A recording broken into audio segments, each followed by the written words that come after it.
we're trying to dig a hole under LA, and this is to create the beginning of what will hopefully be a 3D network of tunnels to alleviate congestion. So, I mean, right now, I think one of the most soul-destroying things is traffic.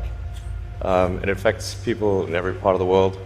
It takes away so much of your life, and it's horrible. It's particularly horrible in LA.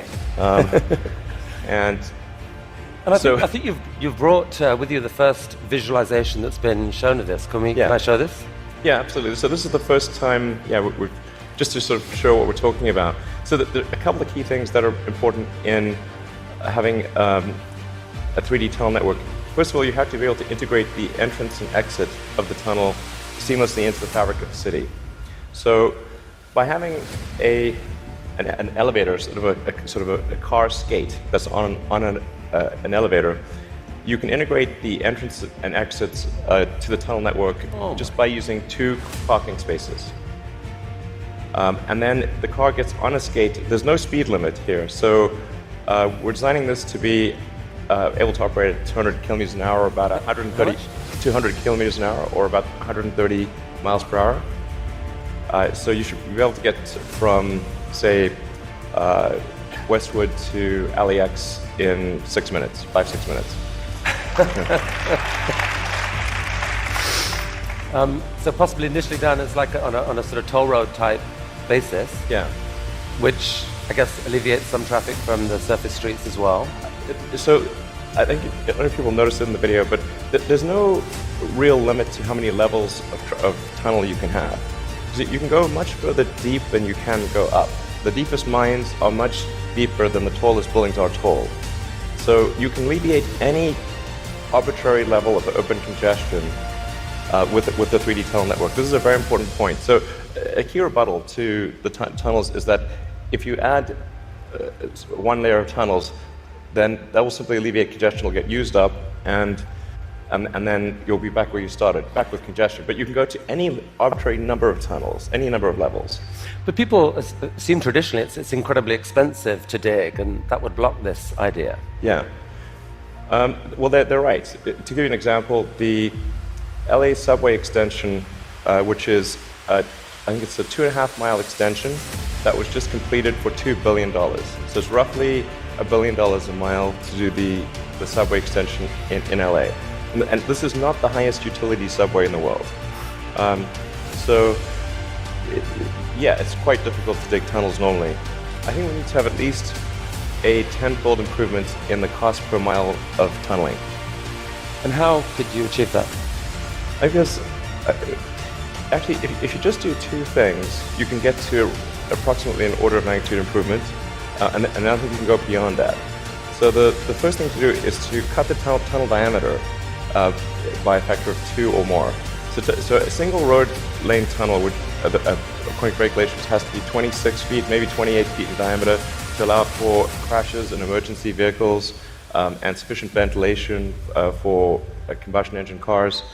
But if you shrink that diameter to what we're attempting, which is 12 feet, which is plenty to get an electric skate through, you drop the diameter by a factor of 2 and the cross-sectional area by a factor of 4. So, and the tunneling cost scales with the cross-sectional area. So that's roughly a half order of magnitude improvement right there. Then tunneling machines currently tunnel for half the time, then they stop, and then the rest of the time is putting in reinforcements for the tunnel wall. So if you design the machine instead to do continuous tunneling and reinforcing, that'll give you a factor of 2 improvement. Combine that and it's a factor of 8. Also, these machines are far from being at their power or thermal limit. So you can jack up the power to the machine substantially. I think you can get at least a factor of 2, maybe a factor of 4 or 5 improvement on top of that. So I think there's a fairly straightforward series of steps to get somewhere in excess of an order of magnitude improvement in the cost per mile. Our target actually is we've got a pet snail called Gary. This is from Gary the snail from South Park. SpongeBob SquarePants. So Gary is capable currently he's capable of going 14 times faster than a tunnel boring machine. Okay. You want to beat Gary? We want to beat Gary. Yeah. He's not a patient little fellow, and we want that will be victory. Victory is beating the snail. But a lot of people dreaming about future cities, they imagine that actually the solution is sort of flying cars, drones, etc. You go above ground. Why isn't that a better solution? You save all that tunneling cost. Right. I'm in favor of flying things. Obviously, I do rockets, so I like things that fly. This is not some inherent bias against flying things, but there is a challenge with flying cars in that they'll be quite noisy. The wind force generated will be very high. Let's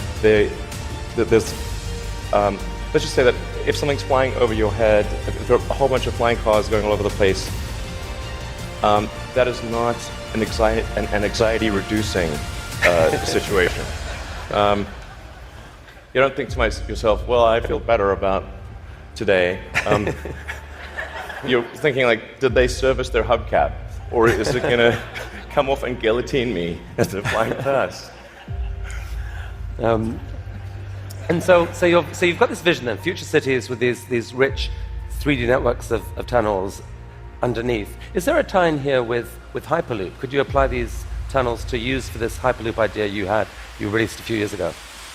Yeah, so we've been sort of puttering around with the Hyperloop stuff for a while. We built a Hyperloop test track adjacent to SpaceX just for a student competition to encourage innovative ideas in transport.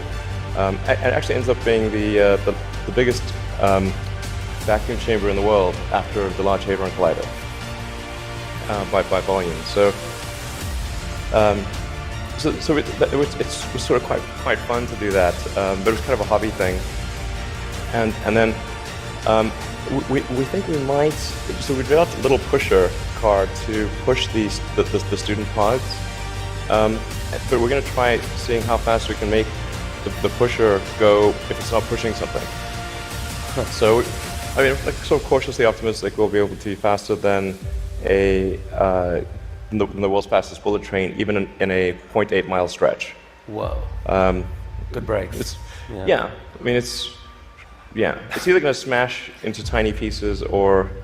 But you can picture then a Hyperloop in a tunnel, yes, running quite long distances. Exactly. So, in looking at tunneling technology, it turns out that in order to make a tunnel, you have to, in order to seal against the water table, you've got to typically design a tunnel wall to be a good to about 5 or 6 atmospheres. So to go to vacuum is only 1 atmosphere, or near vacuum. So actually, it sort of turns out that automatically, if you build a tunnel that is good enough to resist the water table, it is automatically capable of holding vacuum. Huh. So yeah. And so you could actually picture this, like what kind of length tunnel is in Elon's future to running Hyperloop? Yeah, I think there's no real length limit. You could dig as much as you want. I think if you were to do something like a DC to New York Hyperloop, I think you'd probably want to go underground the entire way because it's a high density area. You're going under a lot of buildings and houses, and if you go deep enough, you cannot detect the tunnel. Sometimes people think, well, it's going to be pretty annoying to have a tunnel dug under my house. But if that tunnel is dug more than about 3 or 4 tunnel diameters beneath your house, you will not be able to detect it being dug at all. In fact, if you're able to detect the tunnel being dug, whatever device you're using, you can get a lot of money for that device from the Israeli military, who is trying to detect tunnels from Hamas, and from the U.S. Customs and Border Patrol that trying to detect drug tunnels. So, the reality is that Earth is incredibly good at absorbing vibrations, and once the tunnel depth is below a certain level, it is undetectable. Maybe you have a very sensitive seismic instrument, you might be able to detect it. So you've started a new company to do this called The Boring Company. Very nice, very funny. But how, What's funny about that? how much of your time is this? It's maybe 2 or 3%.